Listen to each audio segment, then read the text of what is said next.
BJP ஆதரவோடு தேர்வு பெற்ற அப்துல் கலாம் கூட தன்னிடம் வந்த 2-3 மசோதாக்களுக்கு சந்தேகம் கேட்டு பதில் கிடையாது, திருப்பி அனுப்பிச்சார் ஃபைல. இது எனக்கு புரியல, எனக்கு வந்து விளக்குங்க, இதுல எனக்கு சந்தேகம் இருக்கு, இது தப்போன்னு எனக்கு தோணுது அப்படின்னு வெவ்வேறு காலகட்டங்கள்ல அந்த ஃபைல திருப்பி மசோதாக்களை சட்டம் ஆக்குறதுக்கு முன்னாடி திருப்பி அனுப்பினார்.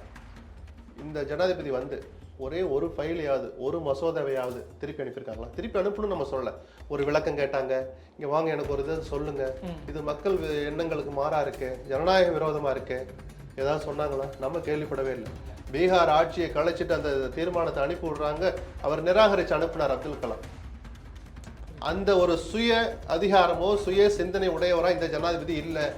காங்கிரஸ் ஆட்சி காலத்துல இருந்தாலும் இதான் நடக்கும். நான் ஏதோ பிஜேபி மட்டும் சொல்ற நினைக்காதீங்க. இன்னைக்கு நீங்க போட்டு வைக்கிற பாதையில நாளைக்கு காங்கிரஸ் பயணித்தால் காங்கிரசும் இந்த ஆபத்தை செய்கிற, ஜனநாயகத்தை குரல் வலை நசுக்கிற வேலையை செய்கிற வாய்ப்பு காங்கிரஸுக்கும் இருக்கு. இன்னைக்கு ஆட்சியில் இருக்கிறனால பிஜேபியை எதிர்க்கிறோம், விமர்சிக்கிறோம். நாளைக்கு யார் ஆட்சியில் இருந்தாலும் இப்படி போய் அதிகாரத்தை கொடுக்காதீங்க, இது ஜனநாயக விரோதம், சர்வாதிகாரம்னு நம்ம எல்லாரும் சொல்றோம்.